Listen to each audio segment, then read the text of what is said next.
Nice. Good day, everyone. My name is Teja, and I'm here today with Kadesh to interview him on the events that were brought to public attention in May of last year, when all of Iceland was on their toes listening to the scandalous claims made about Kadesh's identity, intentions, and actions towards his partner at the time, Aurora, and other women he had been working with over the course of the last 3 years. Kadesh, how are you, and where are you at the moment? Well, hearing this introduction, it's like, oh. I know, it's spicy, it's spicy. Oh, Hey, but you look really good, and it seems like it's thank- sunny where you are. So don't worry, we're gonna take it easy. yeah, I wasn't intending to make it so personal, Okay, uh, okay. Okay, we don't but have yeah, let's see.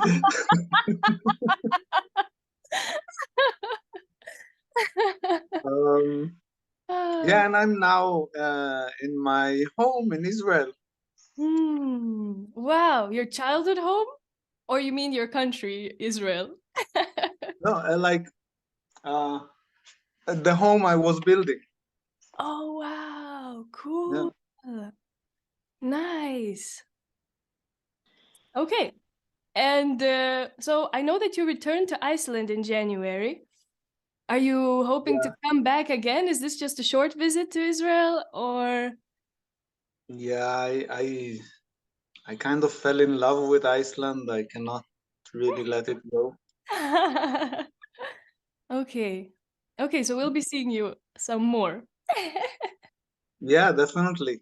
I will come back in about a month Hmm. again. Hmm. Okay. So I have prepared some questions for you. However, Okay. however, we can also, if you can always say no, you can say, actually, I think I would like to talk about this instead. Yeah, I don't think I will do something like that. But, Ah, yeah, okay, so yeah, you I'm say, curious. well, you say you fell in love with Iceland. So can you Yeah, tell us about how you came here and how did your love affair with Iceland even begin? yeah.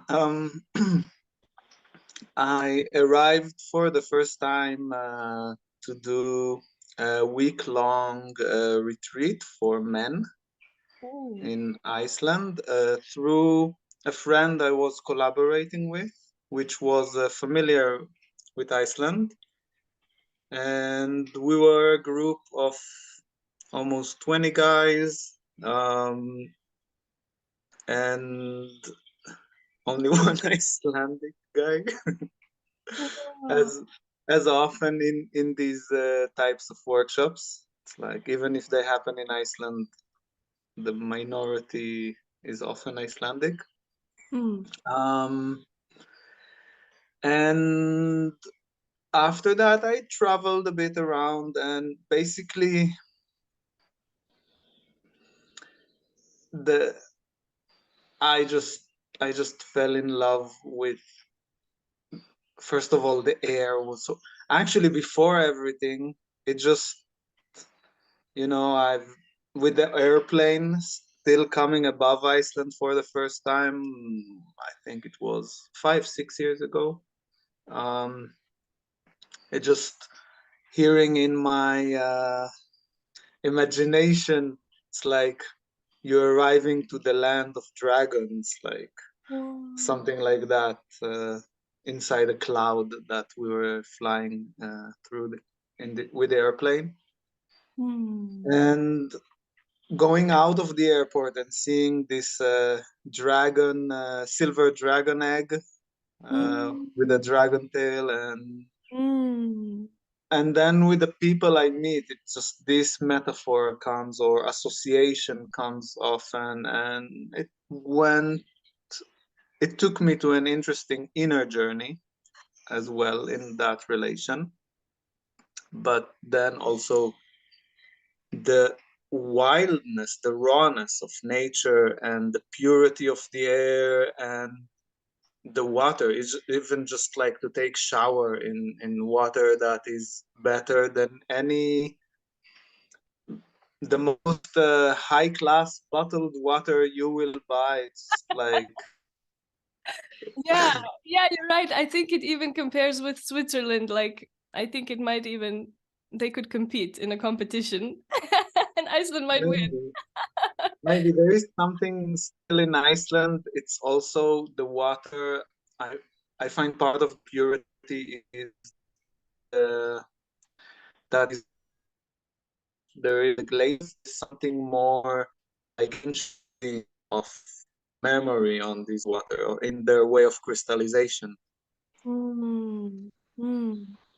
Yeah, yeah, yeah. Yeah, like the snowflakes often look very different, and even the way the water freezes here looks different. At least I've noticed that. So maybe it's to do with that also. Yeah, even the sea salt is crystallizing different. Mm. Hey, but it's so interesting that you actually came here in the beginning to work with men, or like the way you started your journey in Iceland was working with men. So was it a kind of a tantra workshop? What was the workshop?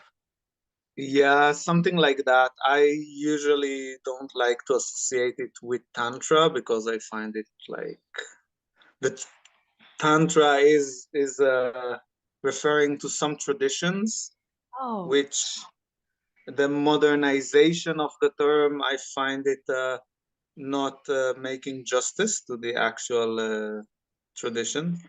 But yeah, to what is much associated in the West with that field. And it's like, if to go most radically, it's what we guys have needed to go through when we were 14 or even 13 in a society that is um, healed from all these repression and sexual trauma and like or all these conceptuations of gender and so on.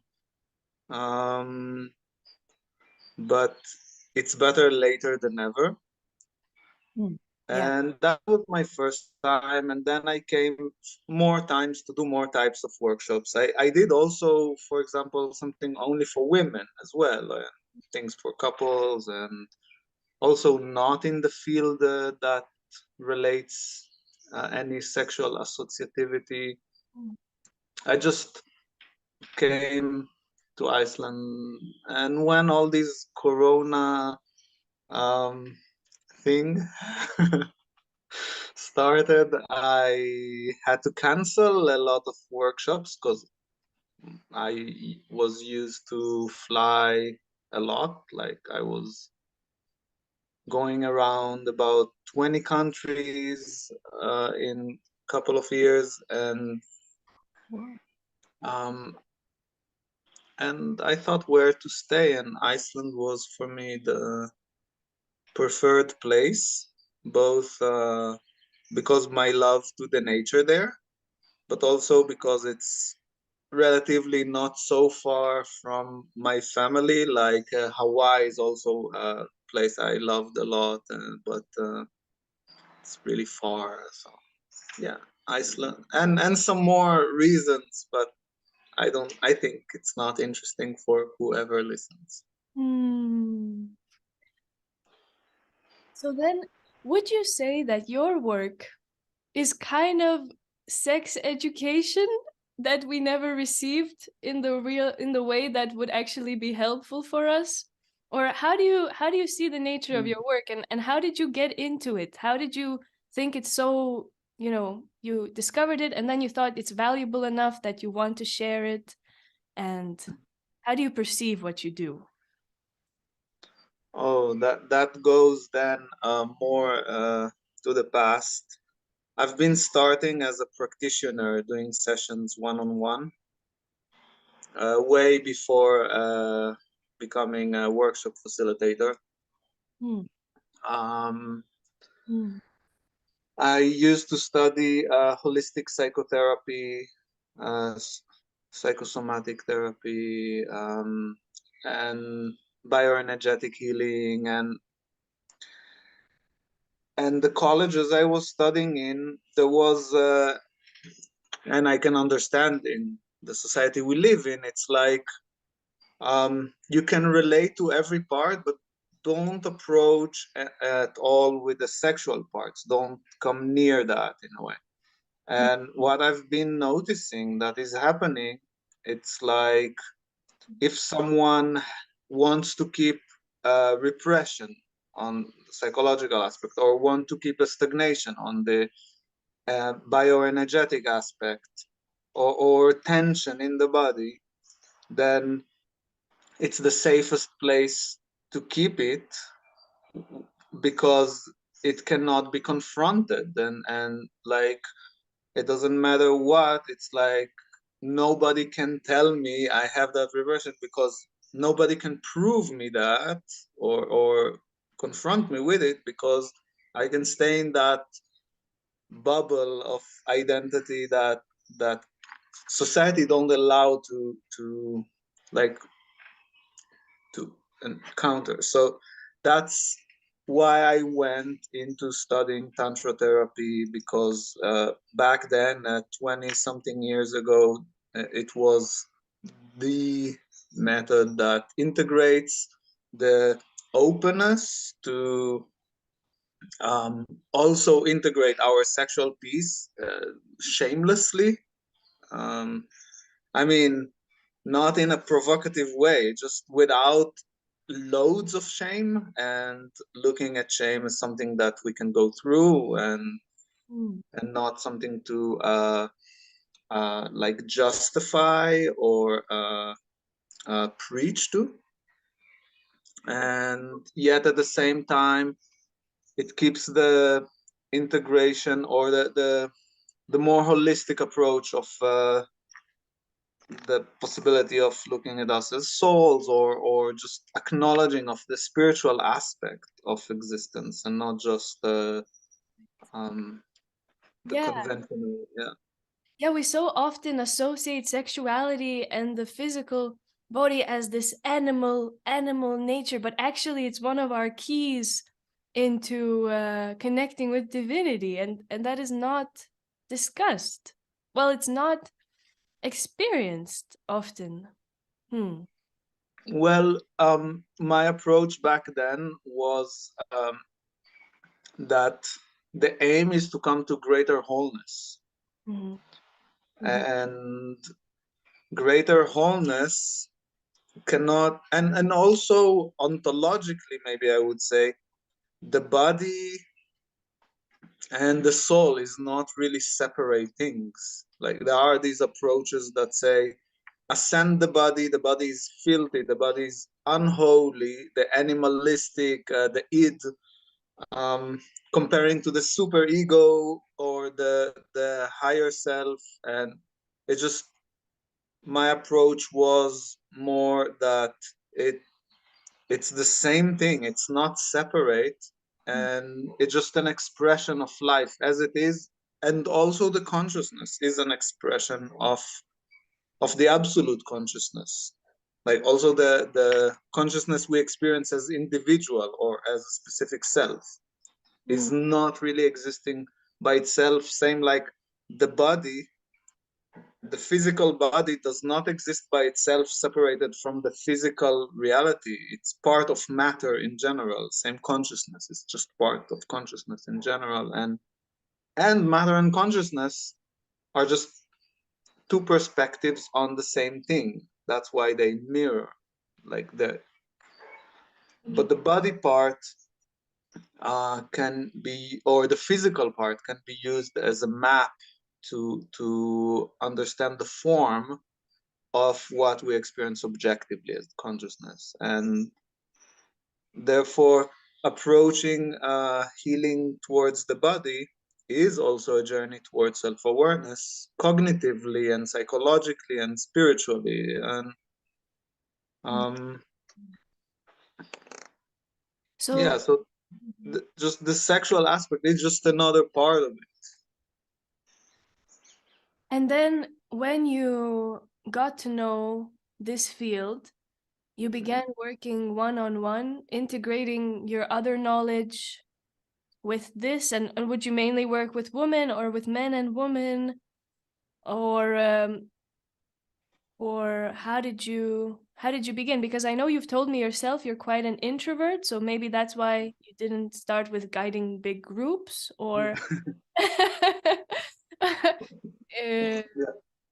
yeah, was it like, did it start kind of slowly, and did you work with both genders? Um, Also, of course, it was more comfortable for me to work one-on-one than with a whole group. So I can communicate with one person and understand better how the person is understanding me, or if, and to understand that specific person instead of trying to understand many. And it's part basically also somewhat a lack of experience for me in a group dynamic since kindergarten. It's not something I've been involving myself so much, so it's not an ease for me. And even the touch aspect was like I was very much of a hermit most of my life. So um, it's to come very gradual and gently towards that, but at the same time, it didn't make sense to me the also that conditioning, that tabooing of that aspect of us that is shamed, yet at the same time, like um, people are shaming sexuality, but when you look at commercials, often they use sexuality to sell, or how people behave without owning it. Like there is a lot of sex appeal in it that is aimed towards that, but not honesty, or maybe, and maybe a choice to be not conscious, maybe real unconscious, to about the fact that it is so, that it is oriented towards those aspects. And it's just common. It's um, and it is also, the sexual drive is what drives life. It's not like we are unique and we're above it. Mm. Every animal, even plants, have Mm. sex. Bees with the flowers. Yeah. In some way, also. And I know that your name, Kadesh, is also has significance. When did you adopt this name? What is the meaning behind it as well? Uh, yeah.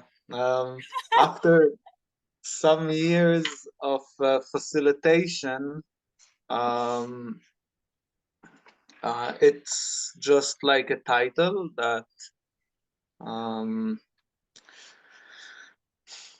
in the Tantra world, there is this term Daka and Dakini, and a lot of my work was as Daka. That's the male version. And yet, um, I've been also for many years, I've been teaching Kabbalah and going into the Mesopotamian tradition, and the equivalent to Daka in those traditions is Kadesh. Mm. It's somewhat equivalent, and I just found it more fitting. Um, but it's so unfamiliar term, so people started to call me in that way. Mm. I know two more guys only that use that term. Oh, three actually, three. And I'm quite familiar with people in that field, at least. I mean, in the last 4 or 5 years, many coming to the field, so I'm not so familiar with the new ones, but with those who are more years in the field, I'm quite familiar. And yeah, it's just like three guys that I've seen never using it, so it's not so familiar. And um, yeah, and I just said, yeah, okay, I'll just keep it, and it gives me somewhat transpersonal flavor, reminder of what I'm doing, because I anyway find it as service. You know, I'm in this field for over 20 years. I've started to be a practitioner within sessions at 20 almost 22 years ago, and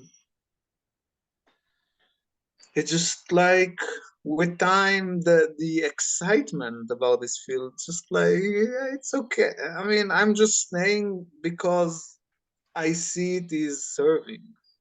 So who And is Daka? Who is Kadesh? It's like you're saying it's a title, so it's almost like a knight, and a knight has a certain code of honor, yeah, or a king, His Majesty the King. He has right. a responsibility to his people. So what's the responsibility? What's the service of Kadesh or Daka, or what is the role that he's here to serve? Yeah, that's nice. Um Kadesh is someone who is basically in the service of the goddess. It was in the culture that was there before the patriarchy conquered Mesopotamia and made it a kingdom. So there were a lot of worshipping of the goddess, and the early Mesopotamian scriptures also, the clay tablets, the earliest ones, they telling the story of creation very similar to what is written in the book of Genesis in the Old Testament, but the god is actually a goddess. And um yeah, I mean, the patriarchal mindset, like, you know, have done editing. There are many layers of editing in this text, and it's somewhat to keep that memory and in a way origin, because in pre-civilized cultures, those who have been more dominant were cultures where the feminine is in the center of the tribe, and therefore it's like the goddess is like in the center. Like what what the pilgrim going to worship, and that was basically the ethics. Maybe it's like devotion to the goddess, and the the attempt in one side to meet the goddess herself through a woman I am connecting with, and also making myself as, I mean, when it is just coming, making myself as an instrument for the god to meet her, because eventually it's not about god or goddess, it's about the union. Yeah, I thought about this term, Viking, Viking, Viking. It's almost like Mm. V. To me, it means like, yeah, a joining of V, like the feminine symbol, and king, like the Lord. And I know that, and it's so interesting because, what do you think? Is Iceland like a patriarchal society? Because I've heard that it's not just that it's not, but I'm not sure if it's true.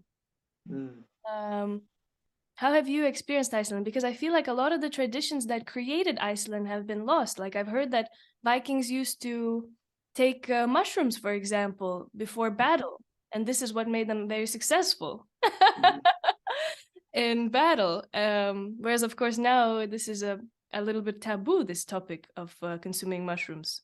And also they brought a lot of women, so obviously they were very sexually driven men. How do you perceive Iceland? Because you said that when you came here, um, you noticed that people were not, Icelandic nationals were not coming to your workshops. So Mhm.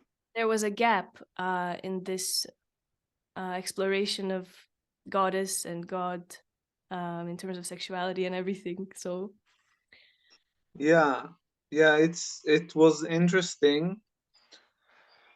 Um, Actually, even surprising for me, as Iceland is, like a progressive first world country, like postmodern Scandinavia-ish.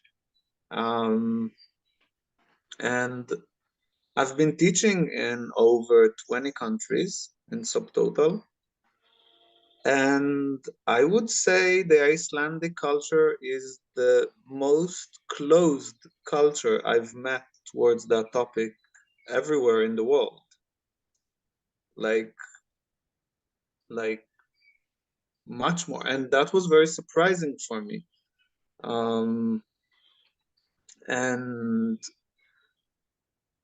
after being there for a while, I mean, I'm not expert with the Nordic mythology, so I cannot so much do that comparison. Although uh, you mentioned the sexuality and the mushroom piece. They also in the Hebrew there was the mandrake. It was the power plant that helped in fight stuff like, and now it's also not, of course. But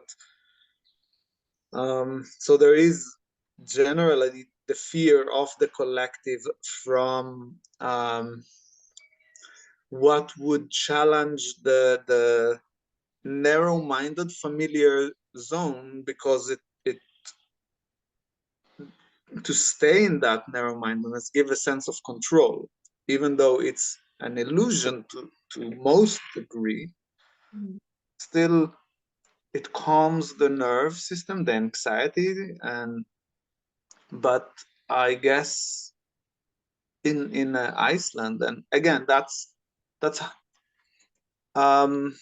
my conclusion so far with the Icelandic culture, that why would it be so repressed or suppressed?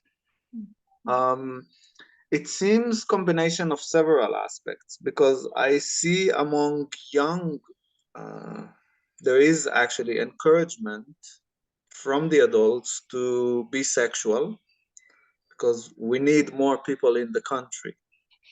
We're a small population, and a lot of people have quite much of sexual stuff in early age, often with a lot of alcohol. So the gap between the conscious part that grows awareness and come to greater wholeness with the sexual um, practice or the sexual aspect, the gap between those two is somewhat bigger than in cultures that would more encourage, don't go into it so quickly, wait. Um, right. Although there is anyway, in globally there is a lot of repression and suppression of that piece. But also it's a small country, population wisely. It's like an island. It's isolated from everywhere. I met a lot of that mentality. That I've also never met any country in the world that gossip have so much power. So I think it is related. There is that shame of how would I be perceived by the others, and giving a lot of power to the groupthink. Yep. So people are very afraid, relatively, they're very afraid to be authentic. And I can see it even relating to those times of, if we are somewhat in the same village, which is like a tribe, which was just 3 generations ago, I understand it was like a pre-civilized culture. So this the trauma is very fresh, and on the epigenetically, I would say, of if I'm outcasted, I'll just freeze to death outside. And so there is a lot of fear of being authentic, like extra in that sense as well. Yeah. That's how I understand it. Hmm. I mean, it's very real. It's very real, and you and I experienced it firsthand, right? Yeah, that was that was funny watching TV together.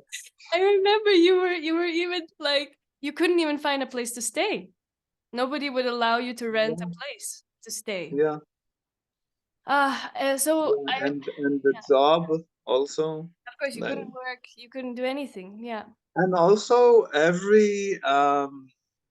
every connection I've been trying to have someone new I'm meeting. If someone of the them, which they never, of course, present who they are, but like people contacting that person and warning, and it's like, so I actually was not able to meet anyone new as well.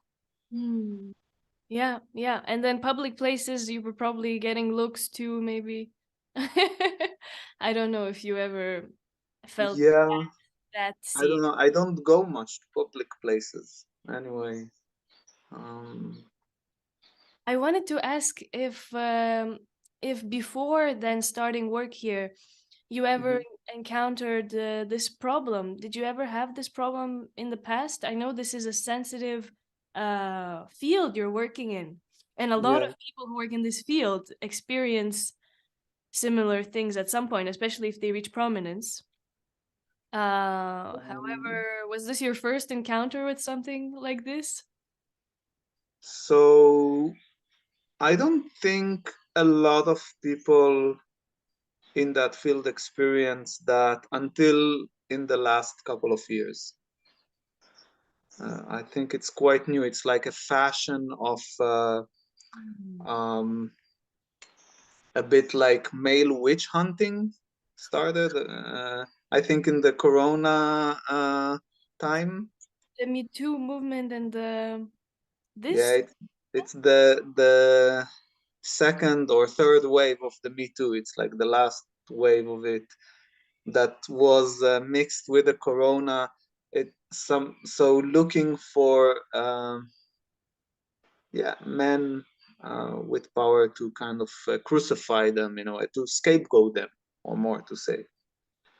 Um, and and I can understand there is a lot of collective fear around that. There is a lot of trauma around this topic, but projecting it on a stereotype does not um, touch the core. It's just Mm.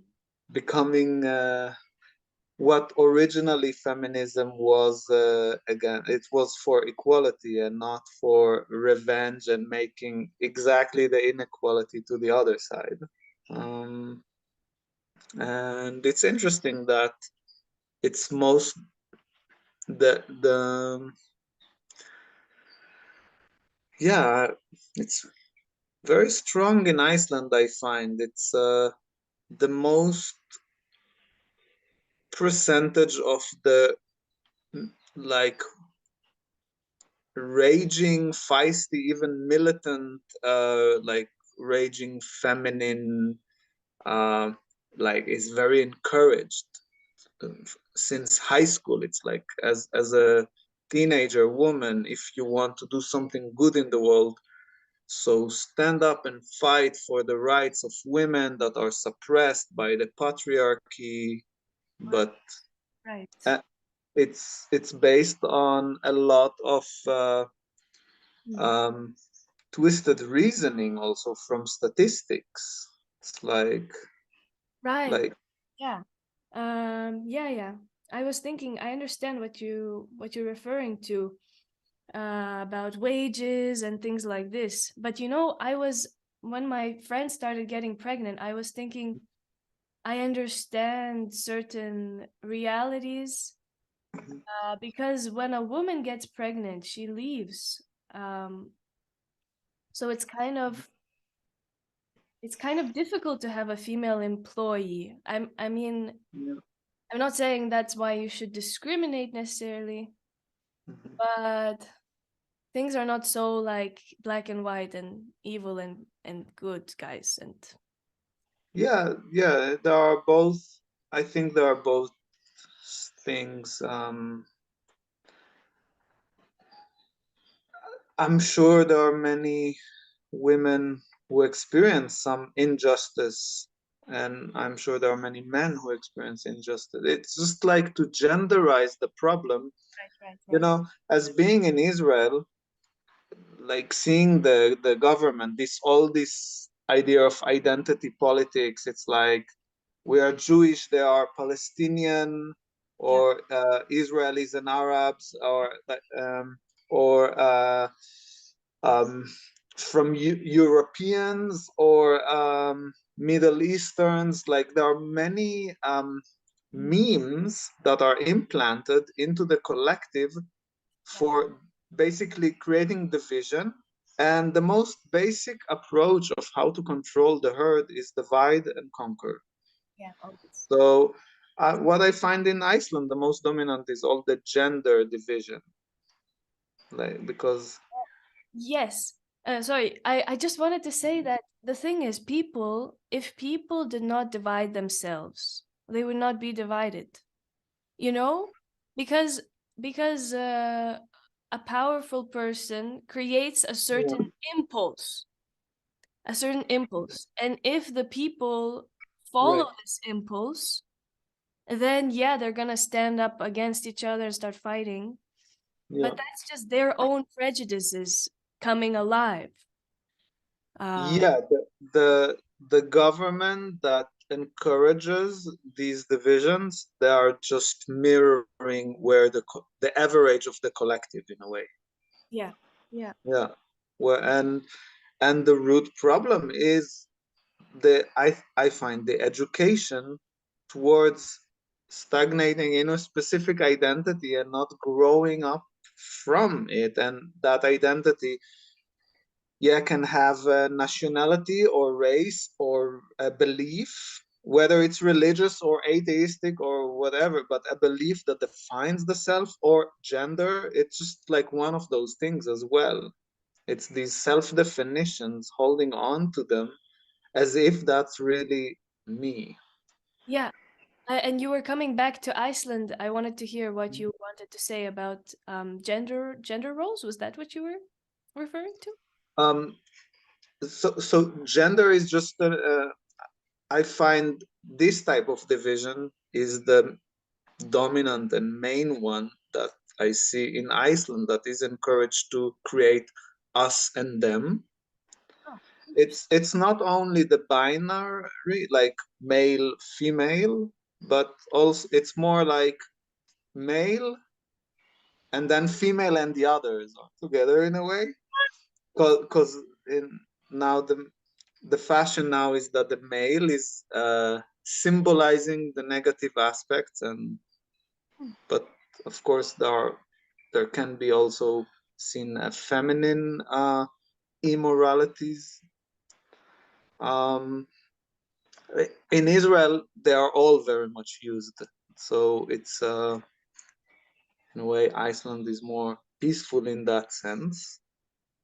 But because there are more types in Israel, so it's also easier to just like go out of all of it in a way for whoever goes on. Yeah. Um, You just see that it's arbitrary. There's so many different divisions that either yeah, that it's more obvious in a way because of that, right? yeah, more obvious that there is a certain wave in the collective consciousness. There is a wave of encouragement of distinguishing identities for creating divisions, for creating us and them. And then people can have their identity based by group affirmation. It's like more like from the tribal stage of development. It's a certain piece that have not, like a shadow from that stage of development in a way. Hmm. Okay, I wanted us to circle back a little Mhm. to just then these last 3 years. What happened?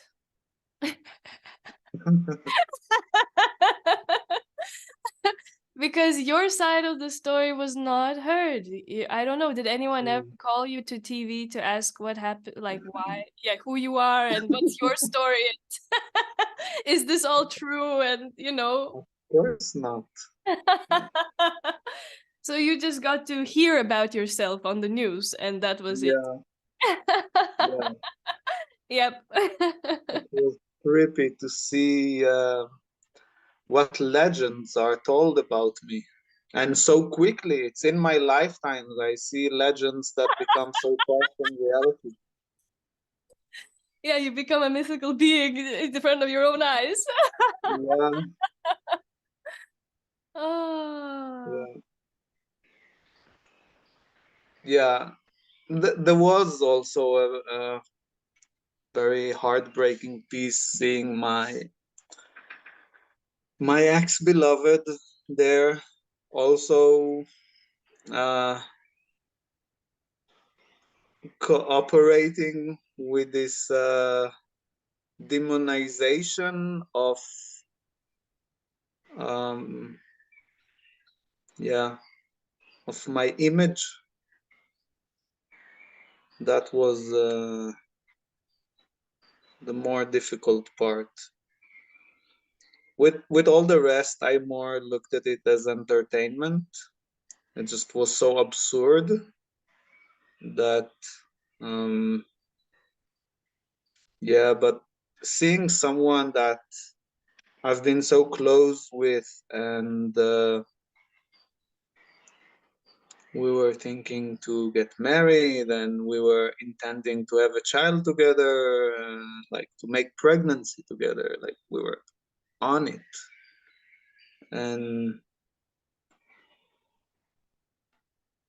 And then suddenly describing a reality that is not only describing inaccurately the facts, it's twisting it towards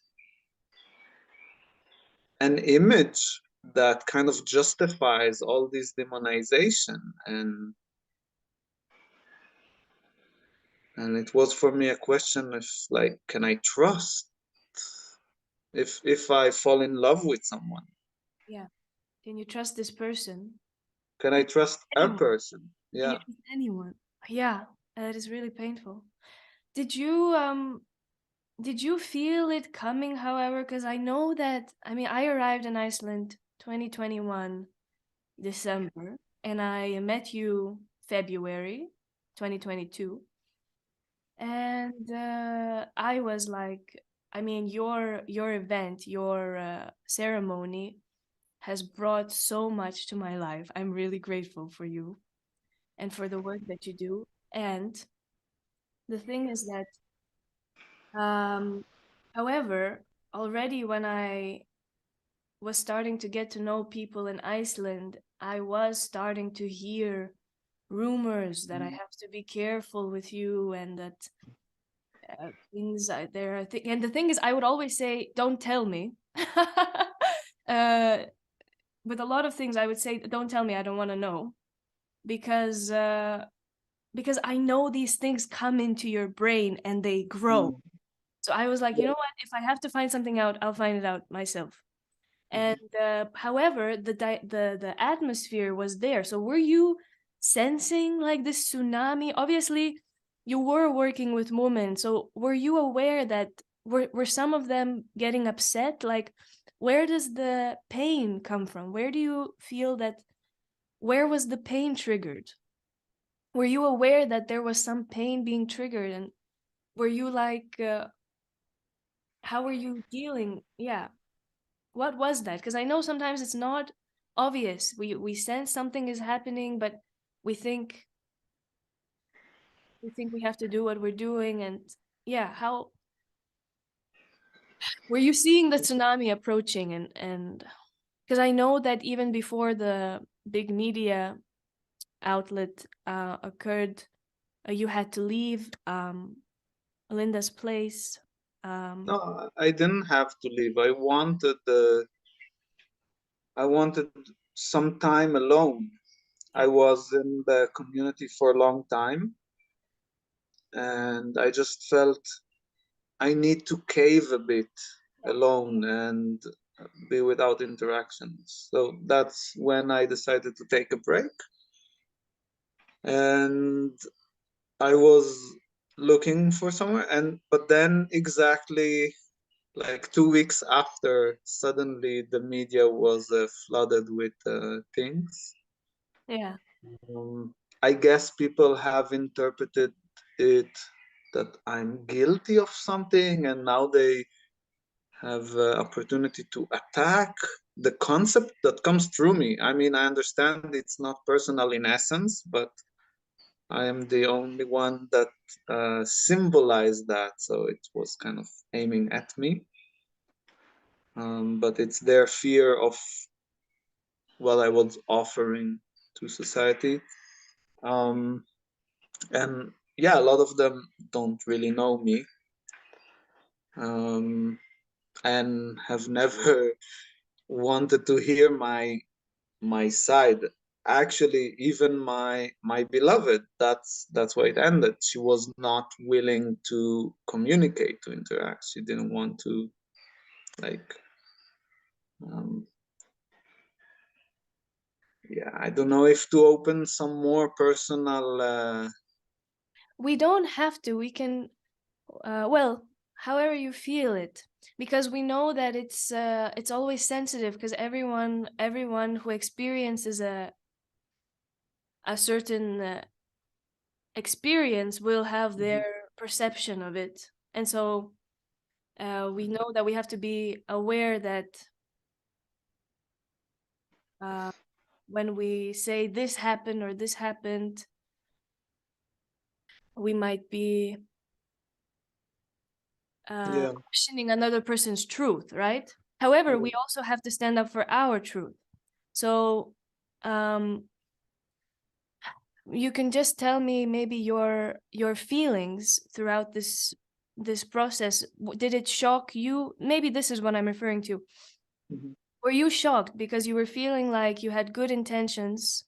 Mhm. Uh, yeah, did you how was your personal journey? Because I can say from my experience, I was shocked when everything happened because I was like, I'm here to create a fun event to bring joy to people. And Mhm. I Mhm. did bring joy to people, and we Yeah. had a wonderful time. And now this is like some kind of cast as this. I was like, what? Yeah.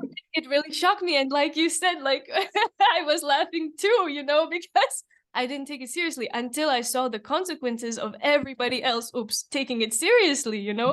just because that was the horror Yeah. movie being shown, and everyone's like, okay, Yeah. this is a horror movie, and we should be careful and be afraid.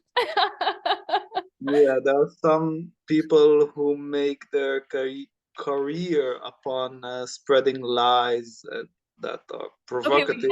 we have to be careful with that. We have to be careful with that. I mean, yes, I understand what you're. Yeah, We have to be careful of accusing. yeah. Because Well, if we're doing it, you're spreading lies and that's yeah. your career. I mean, people do things and they have their motives. And one of the Yeah. things we have to remember is everyone is working from positive motives, because really, I genuinely, at Yeah. least I want to believe that, and I know that that's the stand I'm taking. Because I know that that woman, I know what it's like to be a woman who perceives herself to be hurt by a man. However, I now know this is not true. This is not a helpful way to think because this actually um, hurts me more because now I hate men and now I don't know how to integrate my other half, which is a man. So I know that every woman who goes up and starts yelling and shouting and crying. But you describe something gentle. If it is a woman who hate men and now she want to see the men suffer for that, like that's That's becoming now hatred, right? sadistic. That's what hatred is. You're like, you want to kill this person. You know why? Yeah, like the You know why? revenge thing. You know why? Because you love, I know how this feels. You Mhm. love this person so much and you hate yourself for loving this person. So what you want to do is you want to kill the part of yourself that hates them. So you think that Yeah, yeah, by killing this person, you're gonna kill that part of yourself that loves this person. yes, But you're I agree with that. so I know that I know the rage. I know the rage. I just want to hear, what about the male, the side that gets hated on? Like, how is he navigating that whole world? Is he really, did he really have bad intentions? Did he really hate this woman who was really afraid of him, and so she acted in certain ways, maybe felt abandoned or whatever? Like, did you ever, you know, how did you navigate this interaction between two worlds? Um, well, I have learned from this that, especially when being in that position, that even though in my session I met, I've been working with women who have been violence and rape. I've been Right.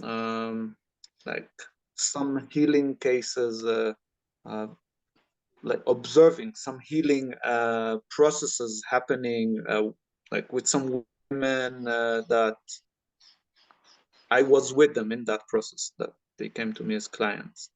Right. And I have been exposed to horrible stories that I never knew such things can exist even. Um, Okay. and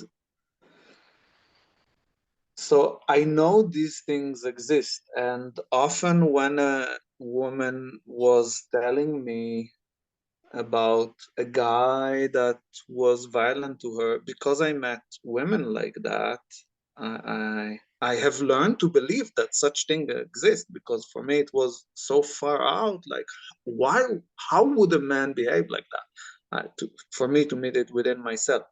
But then being in that position in the Icelandic media, it's realizing, oh, there are also more common than I thought women who use the the stereotype genderization of male female thing, or of the male stereotype, the gender, um, they use it just for their own like revenge, actually for their own violence that is subtler but not less toxic. And actually it has started while I was doing the first wildlife festival in Iceland 3 years ago, three and something, 3.5.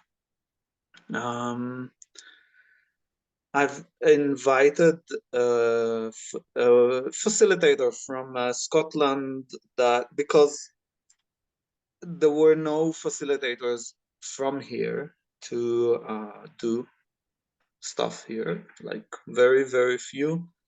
And I saw I never met her before, but we were chatting on Facebook, and I saw she's doing nice work with feminine empowerment, and I liked her videos, and we were talking, and yeah, I offered her to come and facilitate, and she wanted to have a conversation with me beforehand. Um, that we might become lovers, but no expectations though. And I told her that I am in a connection, but I am open, and but I will still honor the connections I have. It's not like that if I will connect with her, I will leave it, because I just felt I love whoever I was connecting with, um, and that was good for her. And but then when she came and I didn't feel it, and she was angry, and I reminded her no expectations, Right. Yeah. and then she was more angry. So basically nothing happened between us, um because yeah, I wasn't, and I guess that's new for her, that a man is rejecting her, I guess. I mean, she's very attractive generally, and maybe she didn't know how to digest it. So she tried, I mean, it seemed to me like she tried to separate between me and my beloved, and then me and the community, and it didn't work. So she just left, and then she started to spread lies about me, that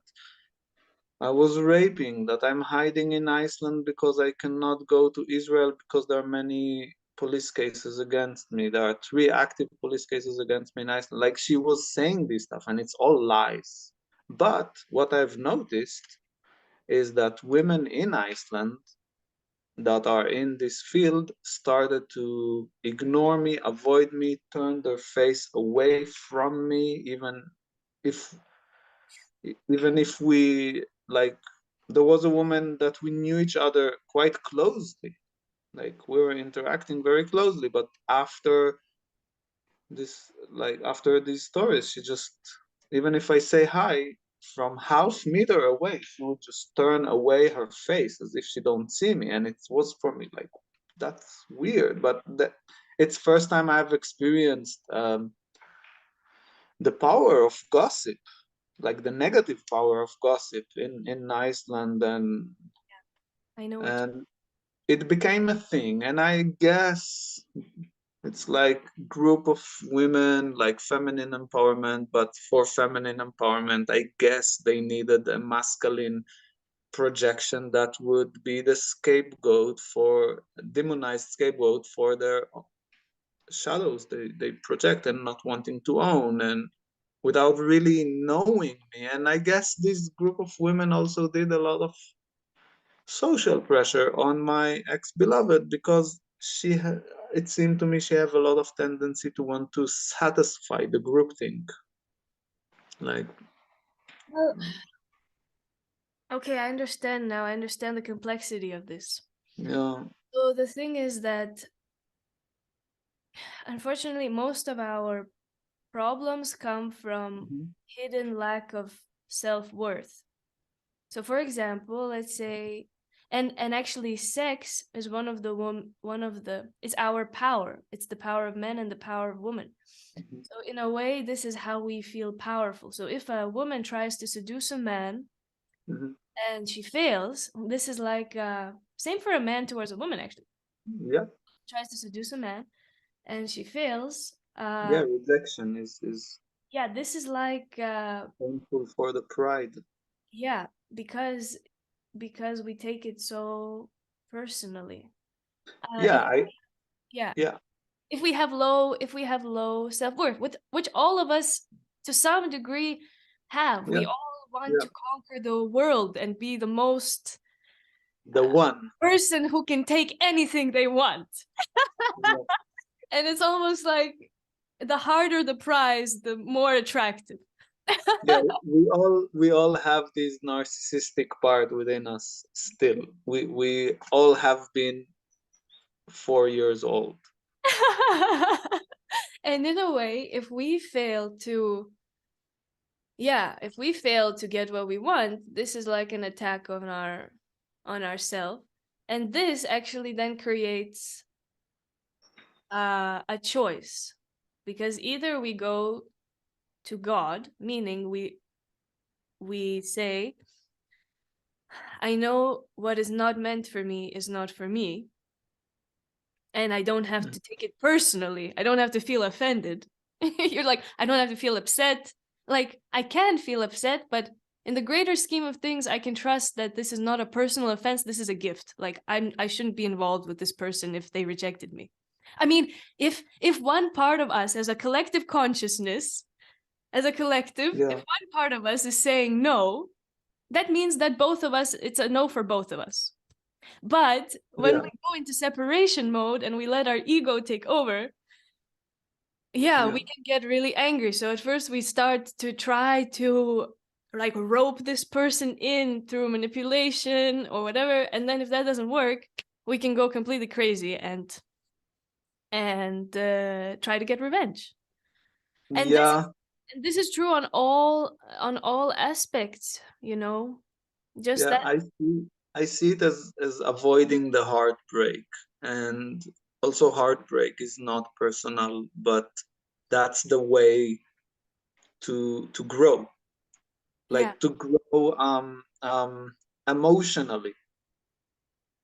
It's I think that's why the archetype that Jesus kind of still echoing until today, the one who was willing to sacrifice his his heart on the cross. It's like the most tragic scenario possible. It's so heartbreaking, but that's exactly through the heartbreak. It's like what is breaking is actually the shell that surrounds the heart, which is the identity. It's like a protection that breaks. And if I'm holding on to the shell, it's like I am breaking if I am identifying with it. But from a deeper perspective, like from more like spiritual perspective, it's the heart is breaking open. It's shedding off what the person thought he is really or she is really to love more purely, less conditioned, and conditioned through an identity, even not necessarily towards a specific object or subject. You're very, very right. Yeah, because this is still conditional love. If we need someone, if we love someone and we need them to say, "Yeah, I'll be with you. Yeah, I love you." That's still conditional. If you love someone, it is already conditioned. Really? I think there are degrees. Yeah, it's like a spectrum. In the Hebrew tradition, there is a very famous saying. It's in Hebrew, so I'll try to translate it. Can you say it in both? Yeah, yeah. In Hebrew, it says, it sounds like that. אהבה שתלויה בדבר, בטל דבר, בטלה אהבה, ואהבה שאינה תלויה בדבר, אינה בטלה לעולם. Wow. Okay, it's long. I'm listening. Yeah, It seems yeah. there's two parts. There's definitely two parts. Two statements. Yes, Kind of an if statement or when statement. No, no, no, no, no, no, no. And if the yeah, love. yeah. Two sentences. Okay, okay. Ahava, yeah, love that is dependent on something. If that something is cancelled, the love is cancelled. And love that is not dependent on anything Right. will be never cancelled. And dependent is same like conditioned. Right. In Hebrew, it's actually it would be the same word in that context. So Mm. love that is conditioned by something. If that something changes, the love is no more. And love that is unconditional is everlasting. But there are like 4 degrees of interpretation of this sentence, Listening. 4 levels in a way. Okay. So I can love a certain object, like I love mango. Um, Yeah, okay. so, Meaning you so enjoy eating it. Yeah, I love eating mango. So if I don't eat mango now, so I don't experience that love. You can Um, think about the mango. You can think about eating the mango. yeah, yeah, and then I have a glimpse of it. Yeah, Okay. but if it is not an input that now is coming, so it's Yeah. not there. Right. That's one level. So that's very conditioned love in a way, conditioned towards an object even. But Right. then it can be not conditioned towards an object, and it's like love to a subject. So love to a subject can, I love this person, but only if this person behaves in that way. Only when this person behaves in that way. Yeah, or only if. And Yeah. if the person behaves differently, I don't love this person anymore. So so that is now conditioned towards how the person behaves. Yep. And then, okay, it can be even less conditioned. So I love this person no matter how the person behaves. It's often like the ideal of motherly loving or any basically human love, but it starts from there Yeah. cognitively. Yeah. So many people will call that unconditional love. Yeah. But then there is another level, two more levels. So Two more. So I think that um, makes five. yeah, it's for transition. Um, Transitional. Okay. Okay. so then I can love someone. So this is love that is conditioned by a subject of loving, comparing to I can just love as a state of being in a way. Whoa. And then there is another level that is not only it's not like the so I can love, so I am in a state of being, but it is conditioned by the subject who loves. So the finest is just love.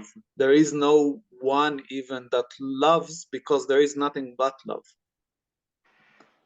I mean, yeah, that's God consciousness. Christ consciousness, maybe? In a way, yeah. So and that is also the beauty of love, that it is true love in all these levels. It's not that this is more true or this is more true. All of them are love, but it can be more or less conditioned. But personal love with a person, it is conditioned to to the person. So how do you then understand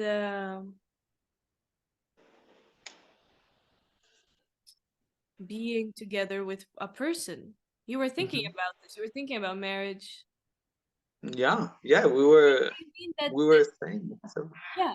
Do you mean that this being together with one? Yeah. How do you then choose the person? Because if everything is love, then you can choose whoever. And how do you then? Yeah. How do you? What do you think? How do you bring this concept into the real world? Well, for many years I was living in I was aiming towards this unconditional love, towards living in the transpersonal realm. And I was mostly meditating. I was not into being in a coupleship. Yeah. My sexual interaction was just a spiritual practice to meet the goddess and to be a channel for the absolute, a channel together, to be a channel together for the absolute through the two aspects. Um, and and more than half of the year, I was just alone meditating somewhere in nature. I had some spots I was retreating in, and I was like that for many years and it was after that that I actually started to facilitate these workshops, because I had something got crystallized enough for me that I was then in a journey of now also bringing the love to the lesser realms, in a way, the subspaces, to focus there more, like, yeah, also more the personal. But before the personal of like marriage type, which is very personal, it's more like I was starting with being part of a group, which was something new for me, and that opened me to start travel the world and facilitate all around, because I was connecting with a global group.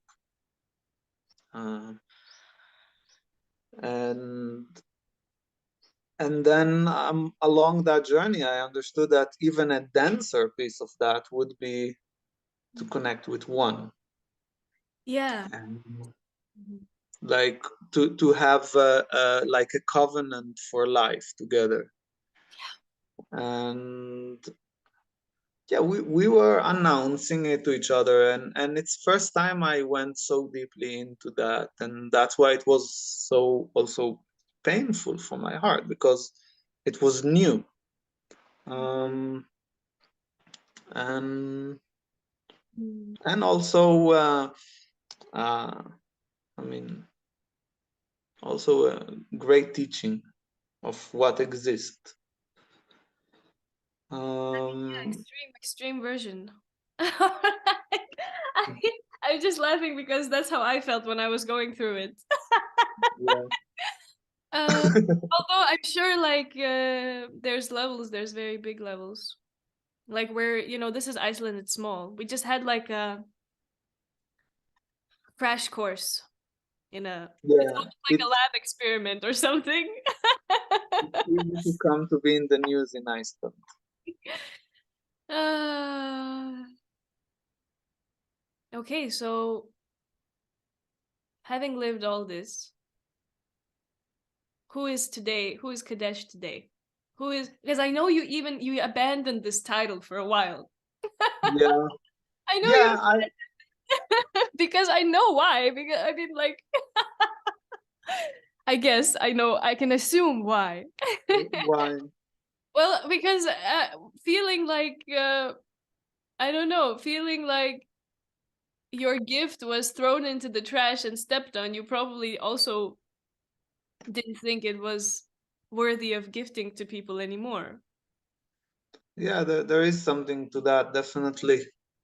Yeah, and also like all these accusations. I mean, it was difficult to take the accusations seriously because they were You didn't telling. you didn't resonate with them.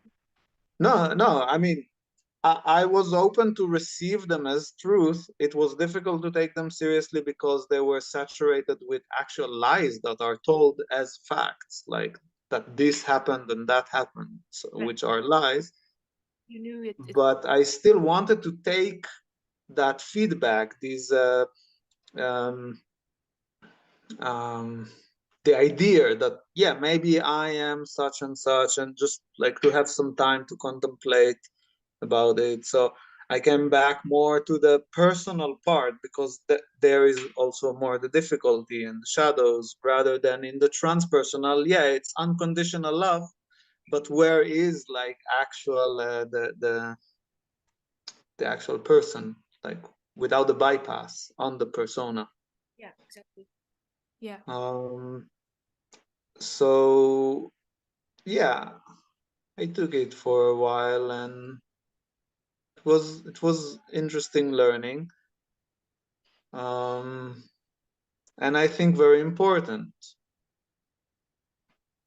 And then I also saw that there are many people who are asking me, who are missing it, who want what I've been offering, like They want me to offer more, and it's like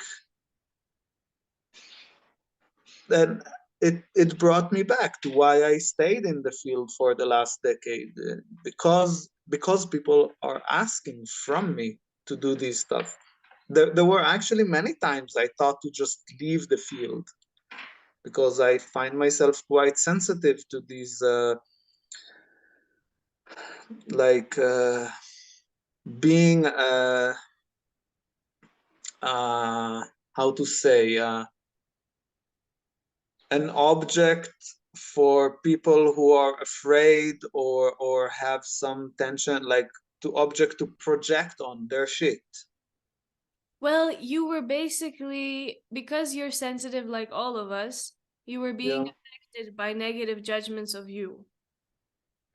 It did. Yeah, No matter it's how not thick your only. skin, no matter how thick your skin is, Yeah, anger, fear, and hatred still like are a yeah, weight on everyone's shoulders, whoever experiences that. yeah, it's not only the negative judgment, it's also the consequences of it. It's like the hate that is actually expressed. Right. It's the way that people behave towards me. Yeah. Like turning away from you on the street and acting in unloving Yeah, ways. also some violent or humiliating messages, like things like that, and trying to sabotage, I think, every aspect of my life, either relationships, like every one of my near friends was have been tried to be persuaded against me, and work wisely and residence wise, like anything that relates to human interaction. Like everything was tried to be destroyed. So Yeah. it's not just the fact there is judgment. Yeah, it's actually personally affecting your experience of living. It's actually hindering your ability to live as a Yeah, equal righted human being.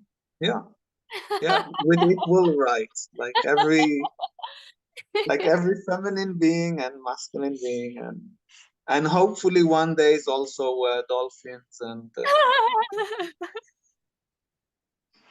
other beings. Ah, yeah, the world. Yeah. So then, so you are now, so after having gone through this huge self-reflection phase and having to deal with everything we just discussed, where are you? Where are you now? What have you learned? Who is the phoenix?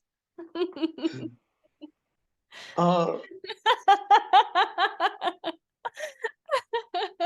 a Oh, friend was painting it for me.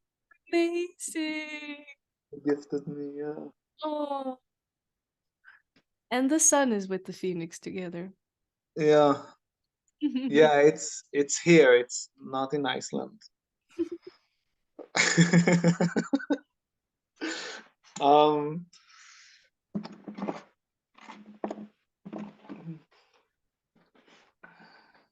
It's hard to define your own self, isn't it? Yeah. I'm not doing it with myself. So now, for the first time, I'm just thinking towards that direction. Um. Well, I do see myself coming back to do this work again. Um, and again, it's not from my passion or enthusiasm. It's because I see it is needed. But it is so, yeah, it is so generally to facilitate workshops. When I started with it, it was never from my passion to do so. It's just it kind of goes to a question you've been asking me. It's just me recognizing after doing private sessions that this knowledge is like needed more, and instead of each time just one person, maybe I can inspire more people at the same time, because uh, there is also advantage of group learning together than just one-on-one, although there is also advantage of one-on-one. But also the idea of more people receiving it, and and then after a while people started to ask from me, and it's still happening. So that's where I'm, yeah, okay, it's I'm, my more passionate part is the how amazing the knowledge is, like the theoretical part. It's less the actual experience, which is for me quite repetitive and monotonic, and yeah, people opening, that's is exciting to see, like first times opening, to feel this energy rising up and awakening. But it's more for me, by myself, is just the fascination of, like, of the ontology, I would say, of of this.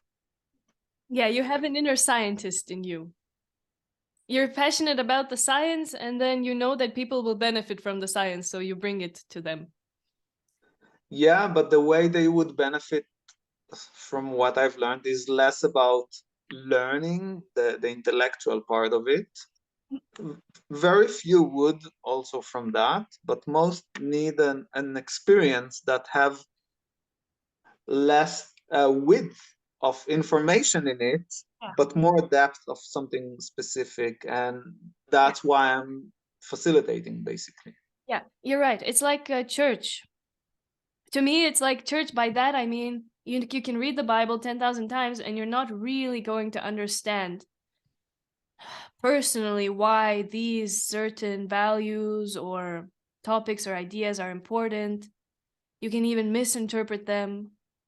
Well, misinterpreting, that's a subjective also, but I've just found that having had the spiritual experiences, whether through every way of accessing heightened states of awareness, Mhm. to me now the Bible is rich. It's a rich book. Whereas before, when I would read it, I would be like, why is this? I didn't understand it at all. You know, if I was going to church, I would probably hear like a fourth of what is trying to be communicated, or maybe less. And also seeing the versions between the Hebrew and the English translations of the Bible, there is so much that is missed in the translation to English. Uh, Hmm. but especially in the book of Genesis, that's like the most very dense information that goes, I think, more ancient. Also, the origin of the information goes further than all the other parts of the Bible. And also, it's interesting to see the layers of editing, Hmm. because it gives an idea of the spelling of the minds that been casted on the herd, on the human herd, um, and how we are conditioned in a way, or conditioning ourselves, but actually it is designed by a certain hegemony to, yeah, like there is some archetypal structure to that that is interesting, that can give self-reflection, because eventually the identity that we have is not is purely a product of the culture we've been growing. It's like, it's not something that comes from within me. Even the idea that there is within me, like, Exactly. is It's part of the culture. Part of the idea of who we are. That's what culture yeah, or what is a self in the first place. is. You know, I went to a few gatherings, like on Saturdays, some Mhm, Bible study gatherings, and mhm, um, a woman there told me something. She said, you know, the Bible, people say that the Bible hates gays and says that a man should not lay with a man. But she said, actually, this was lost in translation because she said that in the past, when people would take over another um, country or tribe or whatever, the men would rape their victims. But I mean, not victims, but like the loser was raped. I mean, like men would rape men as a form of punishment. Which kind of makes sense because you hear about this in prisons, right? This is one way to show power, to certain men start preying on other men and raping them. I mean, this is the image I have in my head. I So know. Yeah. Okay. so she, I don't know if this is correct, but this was just a new subject that I have never heard of, that maybe the Bible was referring to the fact like don't rape your enemy. I mean, this is an act, this is abusing your sexuality because it says, I'm pretty sure that somewhere in the Bible it says don't abuse your sexuality, and going towards someone against their will is you abusing your sexuality, right? So Um, um I don't know, it's just it- interesting. it- it's so there are a few things. First of all, it was very common, I think, in the Roman Empire, uh, like the Spartans and then the Romans, to have male sex, like, and that's how they kept the warriors as the ideal archetype, in a way. But in the Hebrew Bible, it's written quite clearly that they mean actually among, um, not in battle, and if man is having male sex, they are executed from being part of Israel. And the idea is also to have sex just for reproduction. I mean, there are many immoral uh, values in how it's written, and also there is a lot of influence. Like there are versions of Bible, and the Roman Empire had a very effective strategy to conquer places. They would conquer a place, a country, they would translate all the writings of that country to their language, burn the original, and then retranslate it with some editings. So there was something like that happening to the Bible as well, to the Hebrew Bible as well. It's a very familiar event. It's called like the the translation of the 70, like, because there were 70 different translators that translated it from Roman back to Hebrew, but then there are nuances, and then they found which one. So there is a lot to, like, there is a lot of archaeology to do on these scripts. So you're saying that there is no original, the original, even whatever language it was written in, that original language has been long lost. I mean, um the original version of how it was written has been long lost. so the most ancient is Sumerian tablets in Mesopotamia, clay tablets from 5,500 years ago. That's the most ancient. And but it's not all the Bible. It's just the book of Genesis, and even not all the book of Genesis. Um, and yeah, and there is some differences even there. Like, and it's interesting to see, like, when you see what are exactly the differences and how they were made, it gives also an idea of what was the motive of the editing, and it gives more sense to find where it was edited and why, and like, and it seems to me that in essence it's just to the hegemony want to keep their own power position on of controlling the people, Yeah, basically. I mean, if you're thirsty for power, which everyone is, but it depends on how thirsty you are, Yeah. some might choose to manipulate information. But Yeah, and I think nothing is new actually. As King Solomon says, there is nothing new under the sun. I think this is a good place to end. Okay, I'm gonna read my little ending speech. If you have any Okay. do you have any last words before we end? I But, think but, I think that was your last word. This nothing new under the sun. So, Mhm. thank you very much, Kadesh, for having the courage to voice your truth and defend yourself. Well, actually, this was more of a philosophical conversation, but at the same time, I'm glad you came on. In a world dedicated to peace, we need more people like you who stand up for themselves, despite being made to feel misunderstood, unloved, and unlovable. Thank you, Kadesh, for stepping out into the light. I wish you all a good day. Till next time. well, if that's your ending speech, then I want to add that yeah, there are many, I think, many guys that experience such a defamation or how to call it these days. So I thought it would Not also just be guys, it's beneficial. everyone. But sorry, go on. But go on. Yeah, But also guys. um, Okay, you're speaking now about from the perspective of men. Yes. yeah, because there is like the gender war in it. I've heard from other.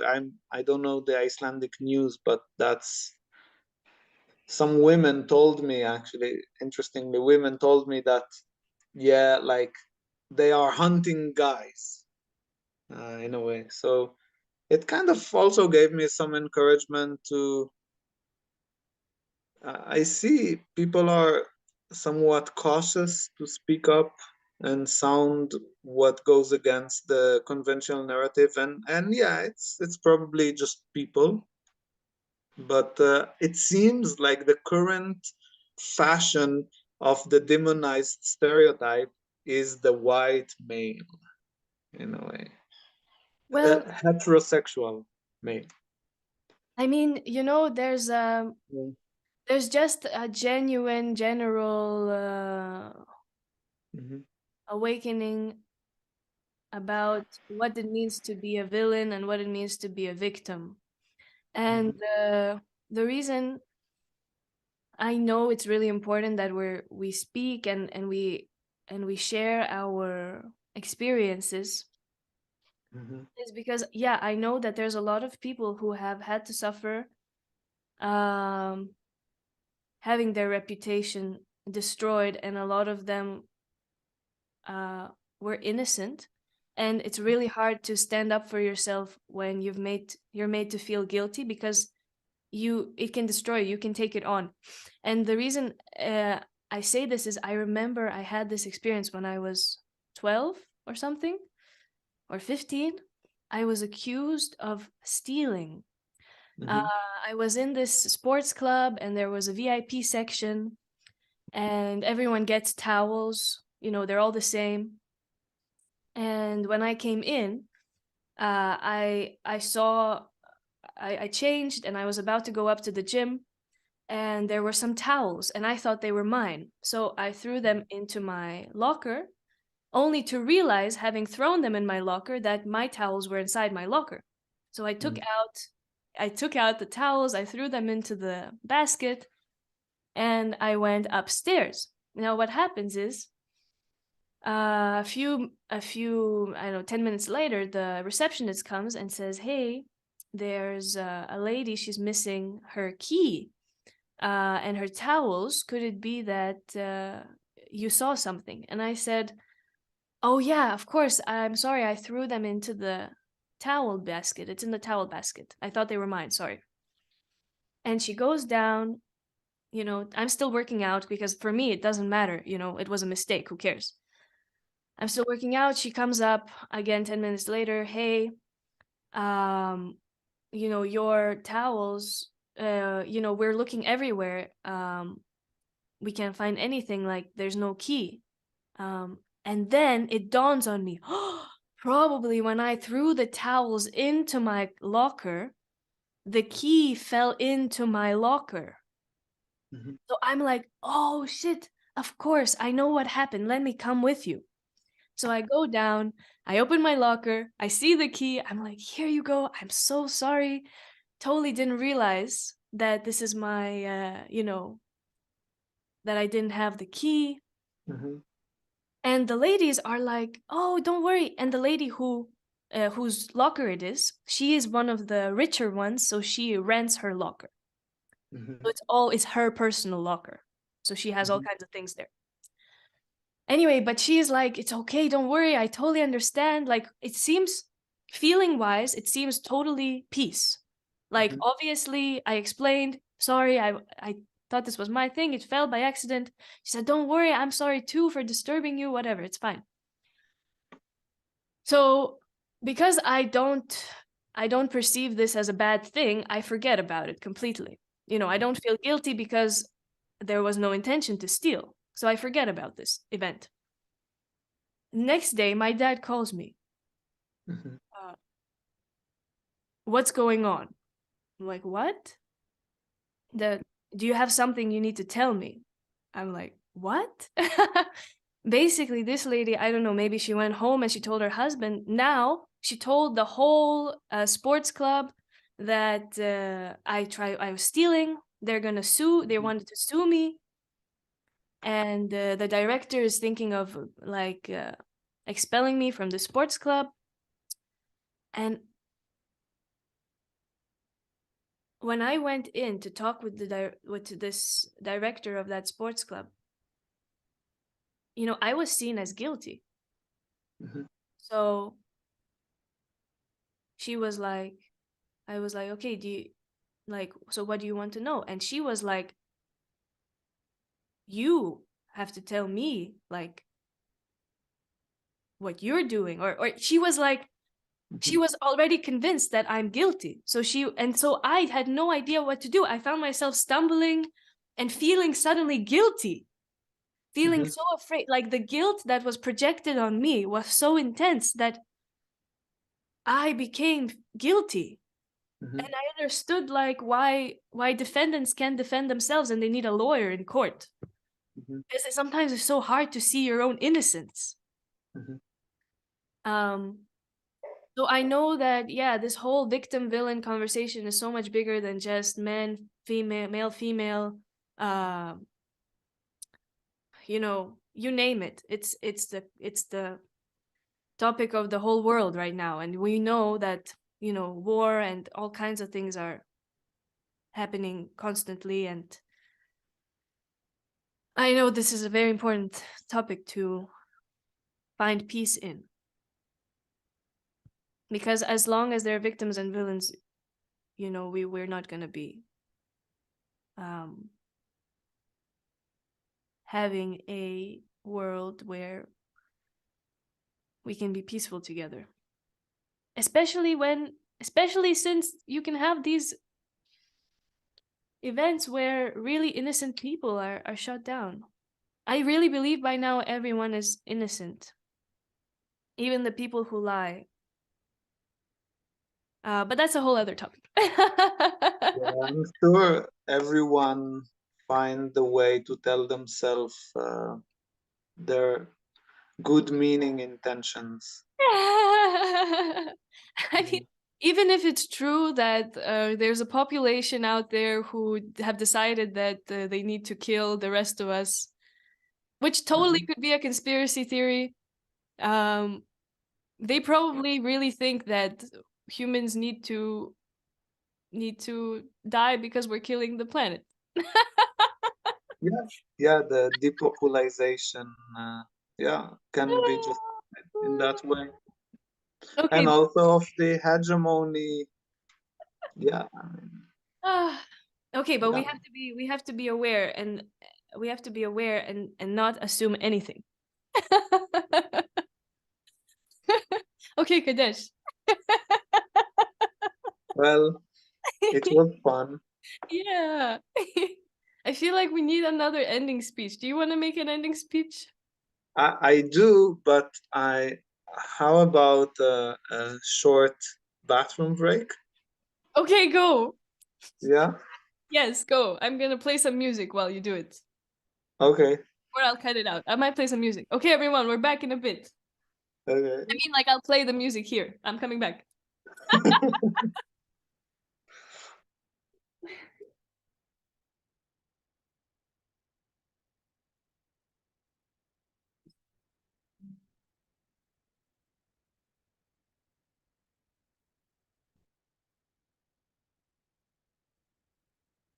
Okay, I think this is a little bit detuned.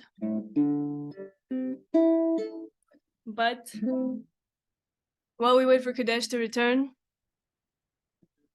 I'm gonna sing to you about heartbreak, because heartbreak is at the core of revenge, and revenge is the topic of today, and anger and hatred and all of that, which at the core is always love. If I saw you again, would I have to pretend that I don't feel anything? Because now you're my friend, at least that's what we said when the fairy tale ended. Ooh, is it true? Ooh, should I just forget you? I remember I thought that if we ever bought a house by the beach, I would feel complete. We could cook our own food and make music that's good, just you and me, so happy. Ooh, is it true? Ooh, should I just forget you?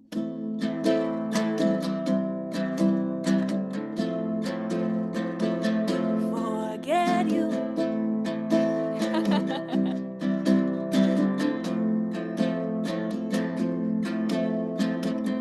I can't go on like this. I can't miss someone who would resist my love. Who'd resist my love? Ooh, is it true? Ooh, should I just forget you? Perfect timing, perfect timing. Welcome back. So that was the topic? All these Oh, the feelings? topic. Oh, I think the topic is existence itself, but that includes all kinds of emotions that are all just different shades of love. Yeah. Yeah, it's all differentiated from love. Um, your story reminded me. There was one time in my life I got to court. I was working in a spa, and there was a woman that came as a client. I was a masseur, and she saw me. We actually came together on the elevator, and she came with a girlfriend, and she asked in the reception to be with a man. So I was the male masseur there, so she was with me, and then she like told me she want me to work on that muscle that is right near her Yes, we like understand. vulva there, and because she was in the gym and it's really tight there, and I said, yeah, okay, but I'll just work on all the body, and I was mostly working on the back, but in the end, to also complete with her request, I worked on that muscle, and when I came near, she pushed her hip towards my hand, and so I moved, to the other leg, and then when I came with the other leg, it happened the same. So I told her, okay, let's turn to lay on our back. I was taking the oil, putting in the back, and coming to cover her, but she was already turned with her breast outside, and I was like trying not to look at the breast. I mean, she could cover herself also, but tried not to look. I look her in the eyes and just cover it, and then she started to cry and uh, going into some hysteria. And I thought she's feeling rejection or something, so I tried to comfort her, like, yeah, you can leave me your number there, just like not. We have just like less than 10 more minutes for the massage, so um, it's just. Mm. And then she went out. Oh, and the rest of the massage, because it was so sensitive, I just held her here and on her palms, just like hopefully she would relax and have positive experience after all, because it seemed to me that she's quite hysteric in that moment, like crying and tell me it didn't happen. And then she went out of the massage, and the secretary asked her, how was it? And I don't know exactly what she said there. Like, I don't know, there was something with him and stuff. They fired me because she complained about me, I guess. That's how they said. And she got some benefits, like the spa was afraid that she will sue them, so the spa gave her some like jacuzzi time and sauna time and stuff like that. And she tried to get everything she could from it. Oh my But God. then a year later, I received a call from the police to come to an investigation. A year later? A year later. And I was trying to think, what? Well, I thought, yeah, it's probably something happened to someone and they just want to ask me if I've been witnessing, so, but they are not willing to say on the phone, and it's by law, I must go there. So, okay. And then it's like I'm already guilty of something, and they remind me that situation, and it's like, yeah, wow, she complained in the police. Apparently she met a young lawyer and they thought they can get more money from the spa by suing me and stuff, and I had to go to court for that. And that was also costly in a way. I mean, I needed to hire a lawyer for that. And the judge was um, eventually, uh, after a long trial, because the judge was known to be uh, quite like feminist in her approach. So she would have more empathy towards a woman that complains on a man, and it's basically just word to word. Yeah, as always. Yeah. And so it was quite a while, the court thing, but eventually I was not guilty because my version was consistent and her version was changing according to, Right. like, have been changing. And even her best friend that came to be to the court said she don't want to answer questions because she don't want people that have not done anything to get punished. Ah! It was so ridiculous.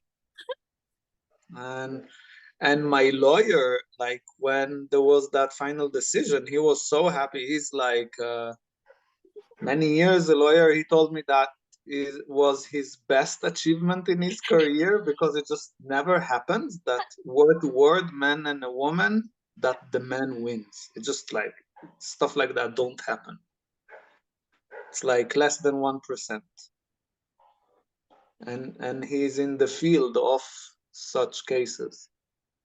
Um, so so I remember also the feeling of guilt there. Also, like, did I maybe do? But I know what happened, and and with my naivety, I guess that's why it stayed longer, because they so much tried to make me feel guilty. So they asked me, but didn't you put your hand inside her underwear? So I said, maybe when she moved her hip towards me, the side of my finger touched on her underwear on the external side where the fold is between the lip of the uh, sexual organ and the leg. There is like a line there, a fold, maybe it touched there for a moment, but then I moved my hand. But the fact I even said that was for me, it was negative, because they took it as if I am actually admitting, and they took it more, and that's why it went so long.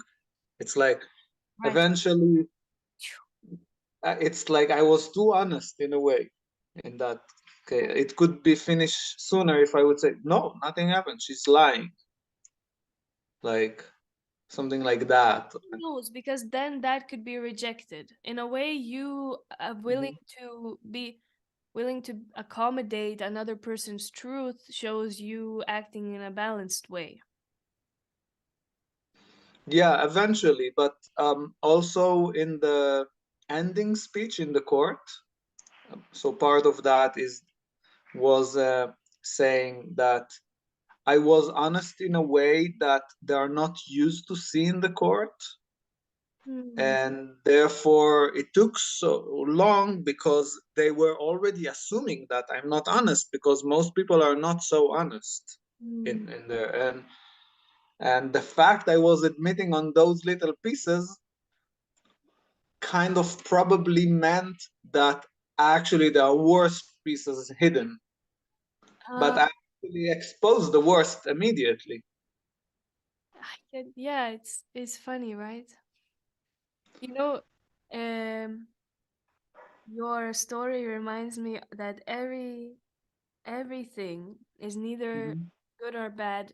It's just how people choose to use it. And we know this, of course. I just mean, this act of being able to sue somebody and get benefits, it was born from a positive place, Mhm. yes, I believe. However, it now can be abused. And when I went to visit Israel, and then I crossed into the Palestinian border, West Bank, and then I saw how the fact that I have a passport gives me so much privilege. Mhm. And I was so angry at this fact that there are people out there, who don't have certain passports, and I do. And I burned my passport here. See, which which made me realize, of course, that this doesn't help anything. Yeah. But the point is, I burned my passport. And then when I went, and I have a new one now because I realized there's no point in not having one. But then when I went to this church gathering and I said that I burned my passport, uh, they asked me why, and I Mhm. explained why.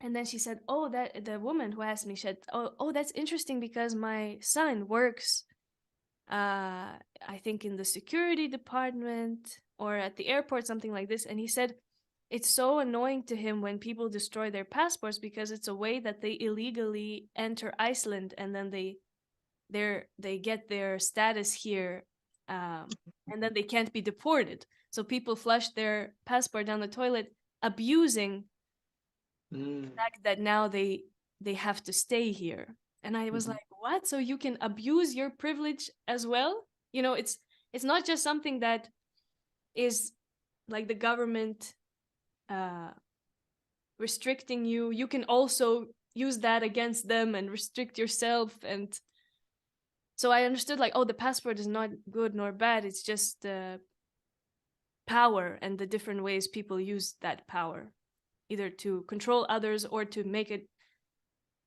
take advantage and control, gain benefits. I don't know. It's weird. Ah.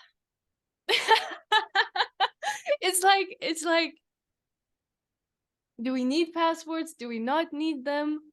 Because they were born after the Second World War, I think, or the First World War. Oh, I didn't know that. I think we can keep talking forever. Yeah. But yeah, it used to be that people just had papers from their king or something, and Mm. then nations got established, so then you needed passports, and I have Well, that more. I'm looking forward for that day that there will be only one country on the planet which will be called Earth. Yes, back to Earth. I know. I would like that. However, there's also like all this years around that, but there's no need for that because at the end we are all here on Earth and we are all animals. Yeah, instead of cultivating a separated identity, Mhm. like nationality, Yeah, it's same like race, religion, gender. It's like all these things are for me part of the pathology, which is normalized, but I see it as pathological to have an identity and to really genuinely believe that this is me. well, you know what? But that's life. So far, it's a stage. It's a stage. Yeah, life's a stage, but I mean, like, we like having the us and them and Olympic Games and the tiger hunts his prey and Yeah, people sport sing is a their bit national different. song and they have Sport, their colors and their team and stuff. yeah, but in sports, it's like there is understanding that it's just a game and it is not personal. It's and people can move between groups and it's more for the play. It's like there is some more maturity in it in a way than really believing that this is me and I will die for my country or I will die for my religion or for like I know what you're talking about. Yeah. I mean, it's yeah, to find values that are more true and more global or even universal and it allows more integration of parts within ourselves. It's like better self-knowing as well. yeah, you're right. Yeah, you're right. I mean, the thing is, we can be Mhm. different without judging who's better or who's worse. Um, Yeah, I see it as if it's like we're all like there is only one self and we are all aspects of this hologram. yes. However, this is also our current understanding of that. I wonder, Yeah, because imagine when you were born, you didn't think this way. no, when I was born, I didn't think in words at all. I mean, you and I have both experienced states in which it is obvious that everything is just one grand consciousness. So, however, Yeah, I wonder if there's even further, deeper realities than that. yeah, this is exactly what I mean. It's like if I would have not evolved an ego, like a sense of separated identity, I would not be able to comprehend how does a consciousness can be crystallized without an ego, or what is an absolute self. It would be unperceivable, the concept. It would be an absurd. But only after having a crystallized ego I can even ego doesn't need to be refined, but already a certain base of ego, it's what allows us to give, like to use words, Like we have meaning of self and not self, and then we can put abstract meanings on concepts as well. Yeah. And we become, actually, the ego is a creator. We become participating in the creation process as a part of it, as a part that is not consciously creating. I mean by that, this, like, that when you're in a heightened state of consciousness and your ego is dead, you're just witnessing, right?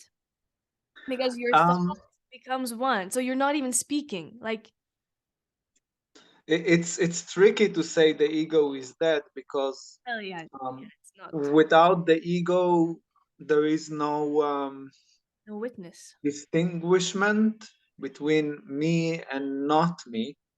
Yeah. Yeah. It's like the thing is, as I see, the ego is an instrument. The pathology is the identification with the ego, is to really believe that this is me. But without ego, I would not be able to talk with you. I use the word I and I use the word you. This is ego constructed. It cannot be otherwise. To say I don't have an ego, Yes. then I am contradicting myself just by saying it. Yes, yes, But yes, yes. I am using the ego. So what is the true self? It's it, that is a whole journey by itself, Yeah. but it's not necessarily just like I think persona is a nice term because like Jung kind of used it, and it's coming from the word. I don't remember the accurate word, but etymologically it goes to an ancient Greek word that means mask, and just how Yes. we present ourselves. Mhm. Damn it. We're in such a good conversation. My mother keeps calling me, so I'm like, Okay. but I hope it's not Yeah. an emergency. Wait, Oh. I'll take a photo of what we're doing so that she knows. Hi, mom. The collective consciousness is calling from the mother shape. um, but what was I gonna say? Oh yeah, there was one more thing. I had no idea we would have such a stimulating conversation. You know, it's been 2 hours. Oh, I mean, wow. I Wow. hoped for it, but it's like it's just flowing and flowing. You know, I was watching this movie called Enter the Dragon, Okay. and there, you know, it's with Bruce Lee, I believe.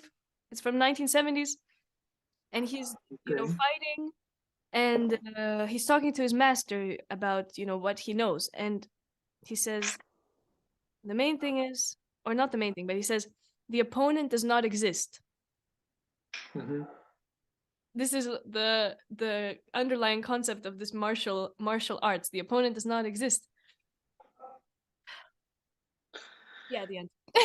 Yeah. Yeah. It's the also the if we could use words to express fifth person perspective, I think that would be it. It just does not exist in the grammar of the language. Even fourth person perspective doesn't really exist clearly. And therefore, but it does have up to third person perspective. And in a way it's the it thing, like But the object. some languages have that. Like Lithuanian language is Yeah. very old language. I think it has a much richer, much more tenses in a way that can make an object itself. I can't think of an example now, but it can describe things impersonally. So it is in a way impersonally because it's objective. It's not subjective anymore like first and second person perspective. Yeah, yeah. But third person perspective is still, it's like I think that's why the identity evolution stops in what we can be naming as individuality. Like we are individuals. It's like as if there is a self that is indivisible, that this is truly me. But that's a very third person perspective on in a way, and it's also kind of part of what Jung uh, showed as a more expanded view, that also the persona is a construction that is constructed from the collective consciousness, and the collective consciousness is just a construction of archetypal dynamic. So it's archetypes who construct the persona eventually, and who is the true self. So there is also the archetype of the self, but this is the ego. But to transcend that, it's like, in a way, if to look at object in third or fourth person perspective. So in third person, it would be it, like the object, but in fourth person perspective, it would be more like a wave of occurrence.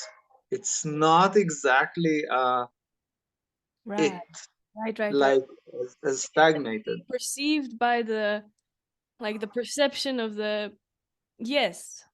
I mean It's that like it's a phenomena. process. Yeah, phenomena, exactly. Something It's also Nietzsche. What? something that is in action, like a process in itself. Yeah. It's also very much like how Nietzsche was describing our base motive, comparing to Freud, um, that still focus on the satisfaction of the object. It's more like a lot in the postmodern approach. There is like the idea that there is not no truth. Like this is my truth, so this is truth for me, and you need to respect that, whatever truth it is. It's in instead of more integrated approach that can see the truth as a spectrum. Like nothing is absolutely truth, but the fact that this is my truth does not mean this is absolutely truth for me. It's I'm still on a spectrum, and there can always be more true through a synthetic approach of like integration of as much as possible eventually perspectives. Um, but like the idea of Nietzsche, that what drives us is like that will for power of like the ability to change perspective, and to move between perspectives, and then what defines the self is just what's most dominant now, and it's never absolute because it's still part of more waves. It's not the only wave, and it's transitional. And then fifth person perspective, it kind of opens a whole dimension of absoluteness, as like an like what you said with Bruce Lee, like there is actually no one but I. It's not even me, it's I. It's like how Shiva is described, or the Atma. The eye of Or the tiger. The eye of the tiger, it's the thrill of the fight. ay ay ay ay Ay, ay, ay ay. Dios mío. Kadesh, we Yeah, should continue with our day. We should definitely have more of these conversations. yeah, And we should celebrate the fact that we got together today. Woohoo! yeah. It's fun. I like it. Thank you. I guess maybe two people will listen so far into the interview, and I guess these two people are now on the screen. Maybe they'll even listen a few times. Maybe. Ah. Ah, okay. Who knows? Yes, I want to say good night. I have this card on the table. It says wake up call. Yeah, that's great for a good night.